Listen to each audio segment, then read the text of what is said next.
ناي أبي أحمد عدمة عند حصرت تخيل زلقة تمثل زلا من الواش بتحز زخرة زنيه أنت خيلو مجمّاتي كعلي خون أبيهم كعلو زمسوات زيهم زبل أديس أبا قوت تفتير الحزي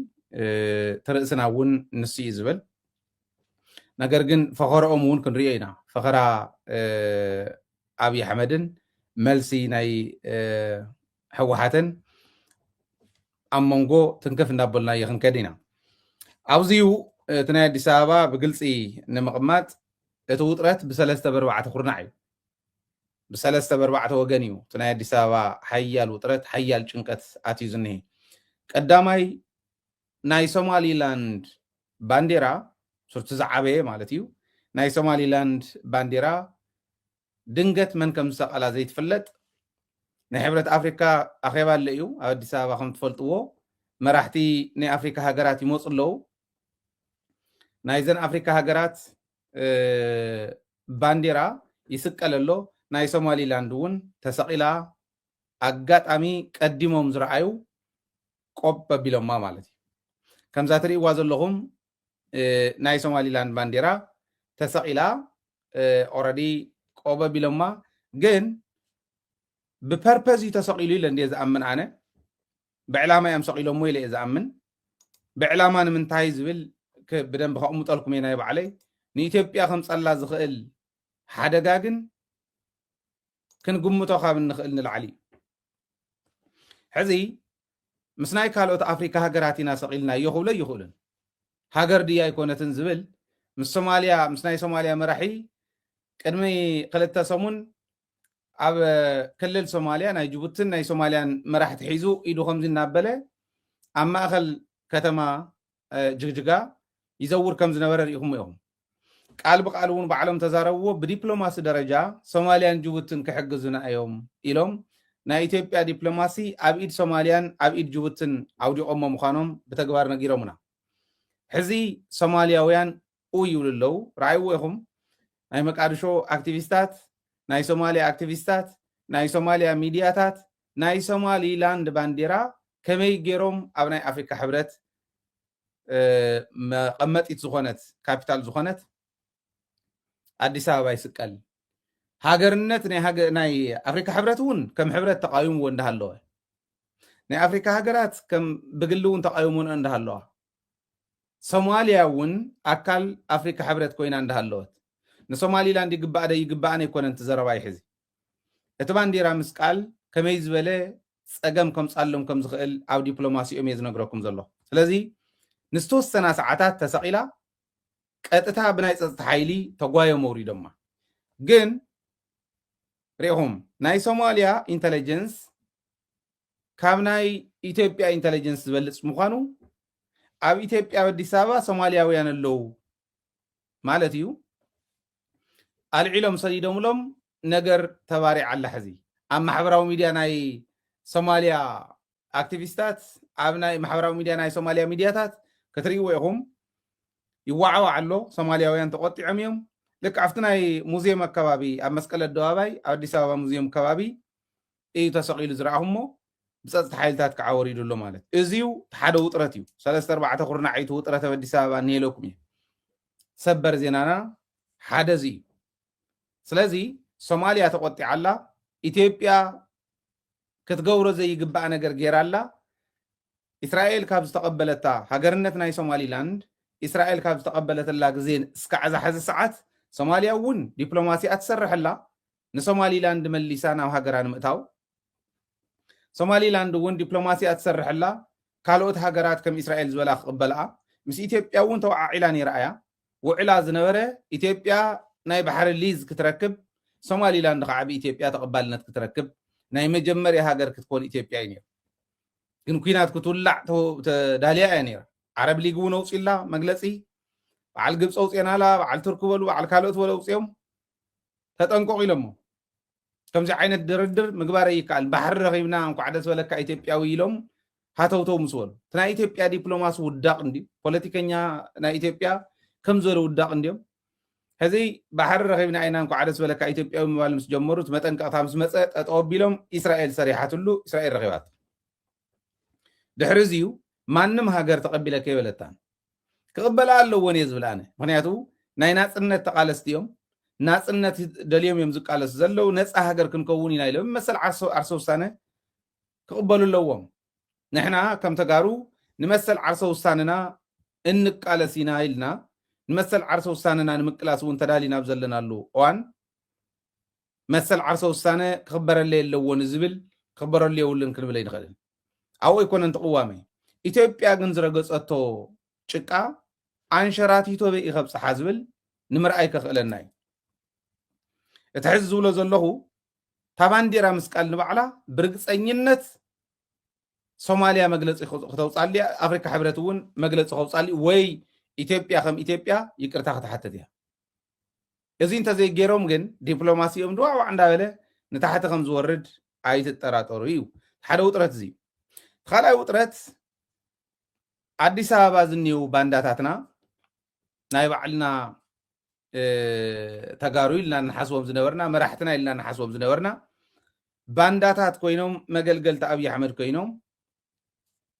ኣዲስ ኣበባ ኮይኖም መንእሰይ ትግራይ ነንባዕሉ እንዳባልዑ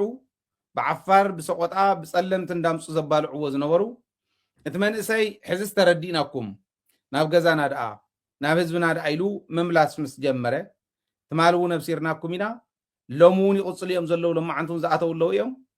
ስኢሉ ይቕፅል ኣሎ ይፈርስ ኣሎ ሕዚ እንታይ ጀሚሮም እቶም ተኣመንቲ ዝበሃሉ ዝተወሰነ ዝበልዑ ከልክልዎም ተባሂሎም ኦረዲ ብሓላዊ ጠጠው ኢሎም ኣለው እንስሳት ኣይኮኑ ነብደን ብሓፂርኩም ክተቕምጥዎም በርግፀኝነት ተኡ ዝኒሄ ብምሉኡ ተጋሒጡ ክመፅእ ናብ ዓዱ ምክንያቱ ዘየድልዮ ስለ ዝኾነ ናይ ፀላእ ስለ ዝኾነት ቦታ ሕዚ ሓለዋ ይሕልውዎም ኣለው ንምንታይ ቁጥዕ ኣዲስ ኣበባ ሓዉ ስለተባርዐት ገንዘብና በሊዕኹም ምስ ትግራይ ክስራሕ ዝነበረ እስካዕ ሕዘ ዘናጊዕኹም ክንሰርሖ ኢና ኢልኩም ቃል ኣቲኹም ቃል እቲኹምና እዚ ኩሉ ፅዋር ምስ ገዛእና እዚ ኩሉ ገንዘብ ምስ በላዕኹም በኪ ክንተርፍ ጌርኩምና ይትዘረባ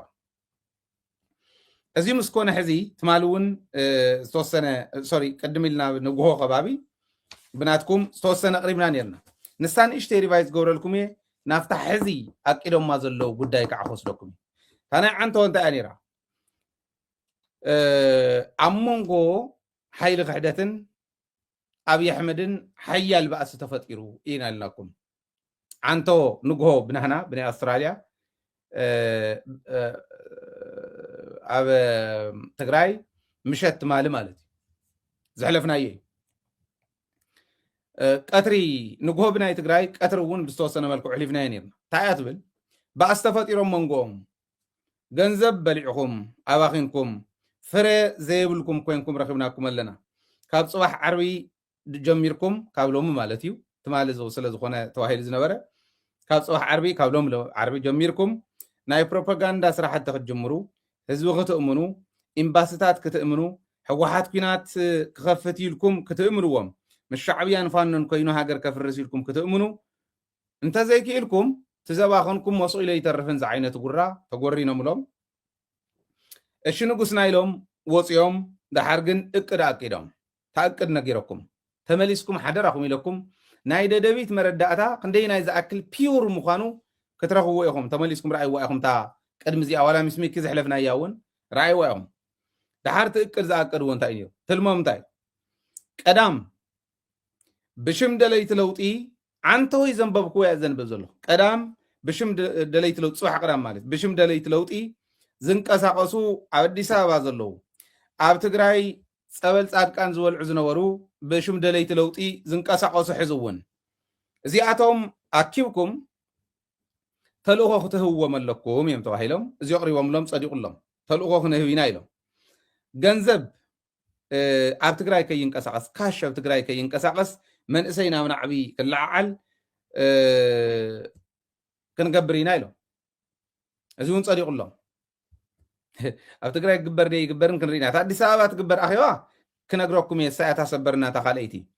ዓንተ ወይ ዝነገርኩኹም እየ ግን ዝደግመልኩም ዘለኹ እቲ ናይ ትግራይ ገንዘብ ይንቀሳቐስን መንእሰይ ናብ ናዕቢ ሕወሓት ትውረደልና ዶ ሕወሓት ከምዚ ዶ ክብል እዩ ፀረ ሕወሓት ናዕቢ ክለዓል መንእሰይ ንዓሻ ኣይኮነን ለባም መንእሰይ ዘለና ዝኾነ እዚኣታ ካልአይቲ እያ ሳልሳይ ኣብ ትግራይ ዳርጋ 16 ፓርቲታት ኣለዋ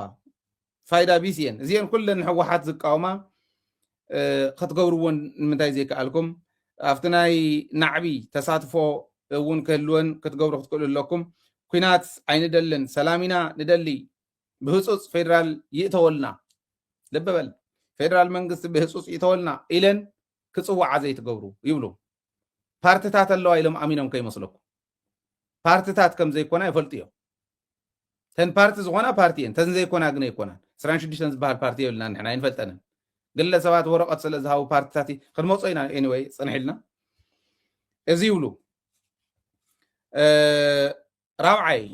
ኣብ ትግራይ ልዕሊ 10,000 ናይ ማሕበራዊ ሚድያ ተጠቃሚ ናይ ማሕበራዊ ሚድያ ነጣፊ ክትውስኹ ክትክእሉ ኣለኩም ነዚ ዝኸውን ባጀት እውን ከም ዝወሃቦም ቃል ይእተወሎም እንደገና ገንዘብ ኣብቲ ግን ነንባዕሎም ከባልዖም ዝበለ ናይ ገንዘብ ጉዳይ ከዓ ኣሎ ክነግረኩም እዩ ክትውስኹ ኣለኩም እዚ ማለት ብትርጉም ደረጃ በትንሶም ዘቕመጥዎ ኣይኮነስ በቲ ትርጉም ክነግረኩም ፀረ ህወሓት ዝነጥፍ እንዲዮም ዝብሉ ፀረ ህወሓት ዝነጥፍ ንዓብ ዝፅውዕ ገለ እዮም ዝብሉ ኣብዚ ማለት ዝሕሱ ዘየለ ሓበሬታ ዘመሓላልፍ ዘደናግር ማለት እዩ ብትርጉም እዚ ዝገብር ክንደይ 10,000 ወስኹ ናብቲ ናይ ቅድሚ ሕዚ ዝነበረ 10,000 ወስኹ ሓምሻይ ባንኪ ቴሌኮሙኒኬሽን ነዳዲ ክዕፅ ኣለዎ ሳቶም ከዓ ዘቕርብዎ ንፌደራል መንግስቲ እዚ ክዕፅ ኣለዎ እዚ ምስ ተዓፀወ ህዝቢ ትግራይ ምስ ፀገሞ ንሕወሓት ክቃወም እዩ ናብ ናዕቢ ክለዓዓል እዩ ፌደራል ክድግፍ እዩ ፌደራል ይእተወልና እውን ክብል እዩ ይብሉ ልቢ ኢልኩም ስምዑኒ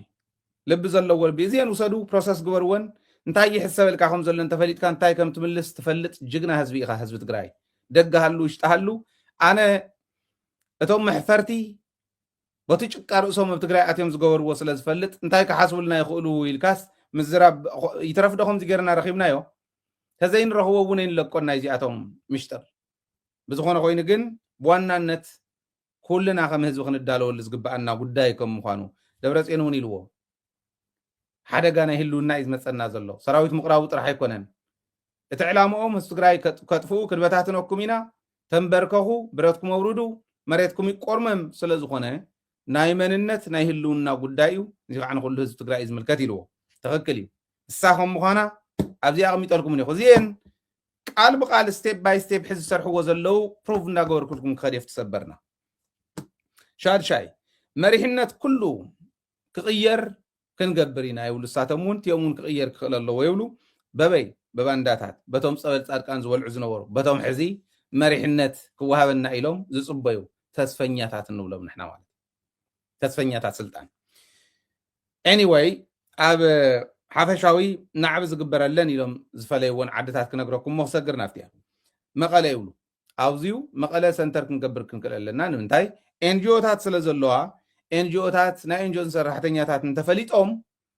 ሕወሓት ከመይ ከም ዝፀልኦ ህዝቢ ትግራይ ትርጉም ብዘለዎ መልክዑ ክነረድእ ክንክእል ኢና ይብሉ ናዕቢ ብምፍጣር ከረዱ ኤንጂኦ ናይ ሕወሓት ሮል ኣብ ውሽጢ ትግራይ ብደንብ ገይሮም ገጢሞም እዮም ዝፈልጥዎ እዮም ብደንብ ይርድእዎ እዮም ዝሰርሕሉ ብደንብ እውን ዘፅንዕዎ ስለ ዝኾነ ኤንጂኦ ክሰርሕ ዝመፅእ ኤንጂኦ ካልእ ስራሕ እውን ከም ዘለዎ ትፈልጥ ክትክእል ኣለካ ካብኻ ንላዕሊ ፖለቲካ ትግራይ ከፅንዕ ኢንቨስቲጌት ክገብር እዩ ዝለኣኽ ገለገሊኡ ከም እዩ ስለዚ መቐለ እቲ ሰንተር ካብኡ ግን ዓዲግራት ውቕሮ ዕዳጋ ሓሙስ ኣክሱም ማይጨው ዓብዪ ዓዲ ዓዲ ጉደም ሽረ ዓድዋ ከምዚኣ ኢለ የሕሊፈልኩም በዛ ሕዚ ዘንብባ ዘለኹ ቶን ኣንቢበ የሕሊፈልኩም ዓንቶ ኦኬ ስለዚ ናብዙ ናፍታ ስቴፕ ባይ ስቴፕ ተን ዝኸድዎን እንዳርኣና ክንትርጉመን ኢና ተን ዝበልዎን ከዓ ኢለኩም እንዲህ ሕዚ ተመልከት ንፅባሕ ቀዳም ተቀዳመይቲ ማለት እዩ ብፕሮሲጀር እዮም ትግብርዎን ዘለው ብመስርዕ እዮም ትግብርዎን ዘለው ንፅባሕ ቀዳም ብሽም ደለይቲ ለውጢ ኣብ ኣዲስ ኣበባ ዘለው ናይቲ ምንቅስቃስ ደገፍትን ኣብ ትግራይ ዘለው ፀበል ፃድቃን ዝበሃል ዝሳተፉ ዝነበሩን ተልእኮ ክወሃቦም ኣለዎ እንዲዮም ኢሎሞ ሕዚ ኣኼባ ፀዊዖም ዓንተ ወይ ኢና ሕሊፍናያ እዚኣ ሕዚ ከዓ ዝረኸብናያ ንፅባሕ ቀዳም ኣኼባ ብሽም ደለይቲ ለውጢ ኣኼባ ፀዊዕና ኣለና ይብለለ ጻድቃን ካብኡ ኣብ ቄርቆስ ክፍለ ከተማ ኣዳራሽ ደለይቲ ለውጢ ተጋሩ ብዝብል ሽም ዝፅዋዕ ዘሎ ደለይቲ ለውጢ ዝኾንኩም ተጋሩ ከሊተይ ደብዳቤ ናብ ስልኮም ንሳኤ ፕሪንት ገይረያ እኒኹ ደብዳቤ ናብ ስልኪ ፃውዒት ቄርቆስ ክፍለ ከተማ ኣዳራሽ ደለይቲ ለውጢ ዝኾንኩም በዓል ከሊተይ እዋናዊ ኩነታት ህልው ኩነታት ናይ ትግራይ ክንዛተ ኢና እሞ ተረኸቡለይ ጻድቃን እዩ ፃውዒት ጻድቃን ኣብዚዩ ከም ፓርቲ ኢሉ ዝፀውዖም ፓርቲ ናይ ፓርቲ ሽም ይፅውዕ ስምረተው እኒያ ሓንቲ ፓርቲ ዲያይ ፓርትን ብሽማ እንተፅውዓ ብልፅግና ትግራይ እንተዝብልዎም ደስ ምበለኒ ሰርቲፊኬት ስለ ዘለዎም ግን ፓርቲ ኢልና ንፀዋዕ እዮም ፀገም የለን ንሕና እውን ስምረተ ኣላኡ ሰብዓ እንደርታ እኒሄው ካብኡ ግን ብሽም ባይቶና ዝፃወት ቆልዓ ኣሎ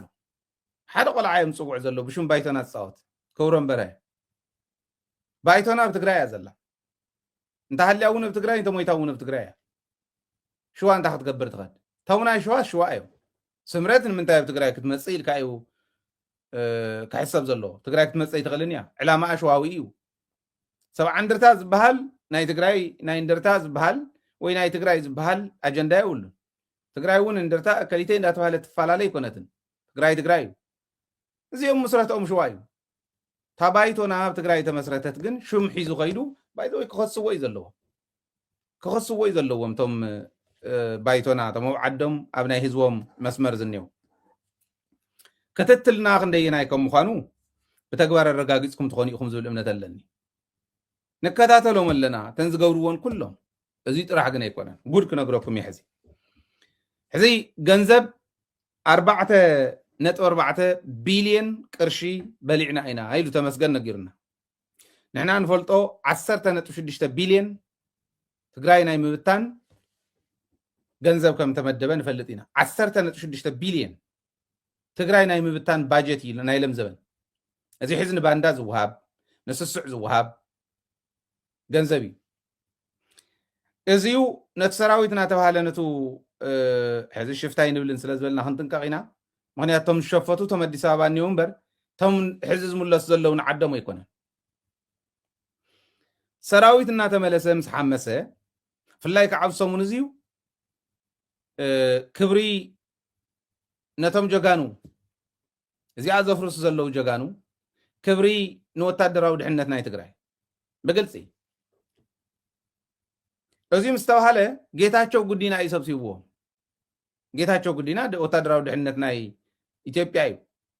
ጌታቸው ጉዲና ኣኪቡ እዚ ኩሉ ገንዘብ በሊዕኩም እዚ ኩሉ ገንዘብ ኣባኺንኩም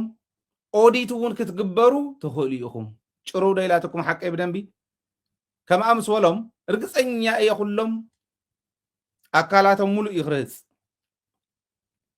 ምክንያቱ ንፈልጦ ኣለና ንሕና ከዓ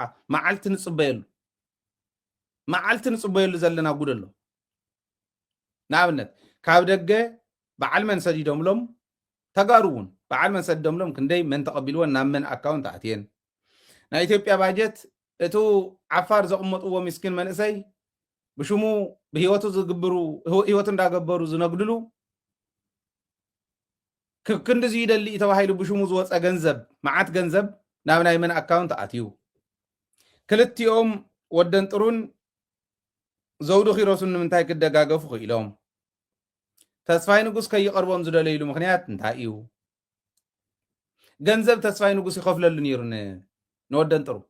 ኮንዶሚኒየም መጀመርያ ማለት እዩ ሰብኣይ ግን ገንዘቡ ይወሃቦ ነይሩ እዩ በቲ ከዓ ድሓር ምስ ተፈለጠ ተስፋይ ገዲፍዎ ይመስለኒ ብፅኛ ይኮንኩን ኣብዚ ተስፋይ ከም ዘቋረፆ ነጊሮምን ኣሎ ባእሲ እውን ከም ምስ ጀመሩ ኣቋሪፅዎ ፌደራል ግን ይኸፍለሉ ነይሩ እዩ ስጥራሕ ኣይኮነን ዝመፃ ገንዘብ ኦዲት ክትገብረኒ ትኽእልን ምስ ህዝቢ ተራኸብ ስኢልካ ኺድ ኢልዎ ገንዘቡ ትኸድ ትቆልዓት ኢኻ ገንዘቡ ክብል ከለኹ ናይ ዳጋሎ ገንዘብ ማለት ሕዚ ገንዘብ ዝወፅእ ዝነበረ ናበይ ከደ ተባሂሉ ኦዲት ክትግበሩ ትኽእሉ ኢኹም ምስ ተባህለ ነንባዕሎም ምንኻስ ጀሚሮም ሕዚ ምናልባሽ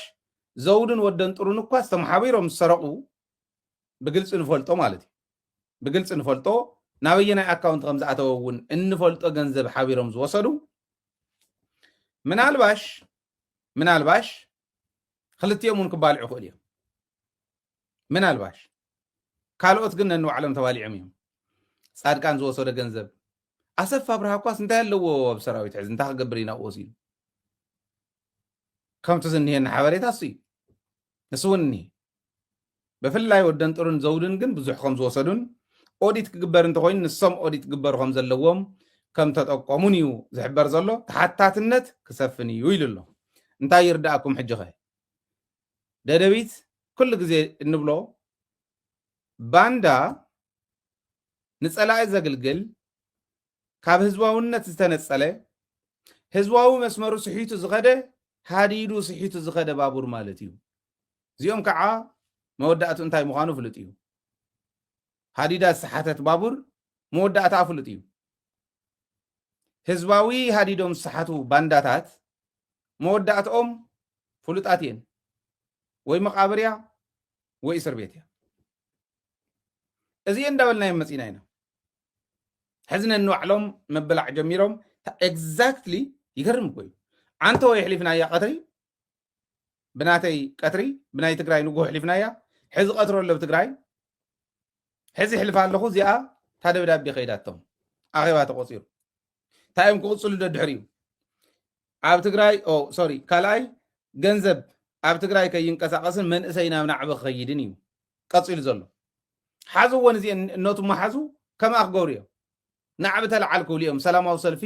ገለመለ ናዕብታት ፀርፊ ገለ ኣብ ትግራይ ክጅምሩ እዮም ገንዘብ እውን ኣብ ትግራይ ከይንቀሳቐስ ምድራቕ ክጅምሩ እዮም ደሪቑ እዩ ኦረዲ ዝተረፈ ከውፅኡ ክጅምሩ እዮም ከመዮም ከውፅዎ እቲ ገንዘብ ከመዮም ከድርቁ ገንዘብ ከመዮም መንእሰይ ናብ ናዕቢ ከውፅዎ ፀረ ህወሓት ከስልፍዎ ከምኡ ስለ ዝብል ቃል ብቃል ደድሕሪያ ዘለሳ ኣይ ቲንክ ፕሮሲጀራሊ እዮም ክኸድዎ ይመስለኒ ሳልሳይ ደድሕሪኡ ናዕቢ ምስ ኣውፅዎ ፓርቲታት እኒዋ ተን ፓርቲታት እውን ፀረ ህወሓት ይቃወማ ይሳተፋ ኩናተይ እንደልን ሰላሚና እንደሊ ፌደራል እቶ ይበላ እዩ ዝብል ዘሎ ኣያን ፓርቲ ኣብ ትግራይ ኮይና ከምኡ ክትብል ፌደራል እቶ ዝብል መን እዩ ኣብዛ ሕዚ እዋን ከምኡ ዝብል ሰብ እንተተረኺቡ ህዝቢ ይኽውሕጦ ምክንያቱ ካራኻ ስሒልካ ንዓሞ ህዝቢ ሕረድ ማለት ኮዩ ሳልሰይትን እሳ ስለትብል ትቕፅል ከዓንሳ ኢኻ ትከውን ረኣይዋ ኢኹም ካብኡ ናይ ማሕበራዊ ሚድያ ናልባሽ ሕዚ እውን ክጅምርዎ እዮም 10,000 ወስኹ ተባሂሎም እኒው ክንደይ ገንዘብ እዮም ከጥፍኡ ትግራይ ንምፍራስ ክንደይ ገንዘብ ይኽጠፍእ ትግራይ ንምንብርካኽ ፍቕሪ እዩ ነይሩ ተጋጊዮም ኣብይ ኣሕመድ 100 ቢልዮን ወዲአፍቲ ኩናት ክብል ከሎ ብርግፅ 100 ቢልዮን ጥራሕ ኣይኮነን ነታ ባጀት እዩ 100 ቢልዮን ሂወዮም እየን በዓል ሙሉ ነጋ እያ ትመስል ሙሉ ነጋ እውን ቀዳማይ ምልሳ ነይሩ 100 ቢልዮን ከም ባጀት ንዓይ መፀኒ ናብ ካልእ እንተኮይኑ ግን ኣይፈልጥን ኢሉ 100 ቢልዮን ካብ ዝውድእ ንከተማታት ትግራይ 10 ቢልዮን ን10 ከተማታት 10 ቢልዮን ኣውፅዩ ነቕ ዘይብል ናይ ማይ ፕሮጀክት ዶ መስርሕ ኣለና ኣኸለ ከምብርክኹ ነይሩ ኮይነት ህዝቢ ብፍቅሪ እምበር ብሓይሊ ምንብርካ ከይከኣልን ትግራይ ኣይከኣልን ኣይትጠራጠሩ ገንዘብኩም ኣይተባኽኑ ትግራይ ህዝቢ ትግራይስ ብሓይሊ ከምበርክኽ እየ ኢሉ ዝመፅእ ይትረፍ ኣብይ ኣሕመድ ናይ ውሻጠ እቶም ሞደርን ቴክኖሎጂ ኣለና ኢሎም ዝኣመኑ ጣልያን ወሎ እንግሊዝ ወሎ ቱርክ ወሎ ካሊእ ወሎ ከምበርክኽዎ ዘይከኣሉ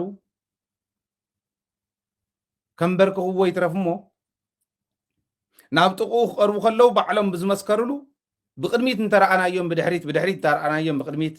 ብየማን እንተረኣናዮም ብፀጋም እንተረኣናዮም ብየማን እንዳዘወሩ ዝቆርፁ ውላዳት ነይሮሞ ኢሎም ኣሉላ ኣባ ነጋ ዝተመስከረሎም መንድብድብ እዩ ዝመናድብ እዩ ህዝቢ ትግራይ እቲ ህዝቢ ኣይከኣልን ብሓይሊ ተንበርክኾን ጃህራ ኣይኮነን ከምዚ ክንብል ከለና ገለገሊኡ ጉራ እዩ ዝመስሎ ከጥፉና እኮ እዮም መፅኦም ነይሮም ከጥፉና እዮም መፅኦም ትሕቲ መሬት ከስፍሩና ነጊሮሙና እዮም ቃል ብቃል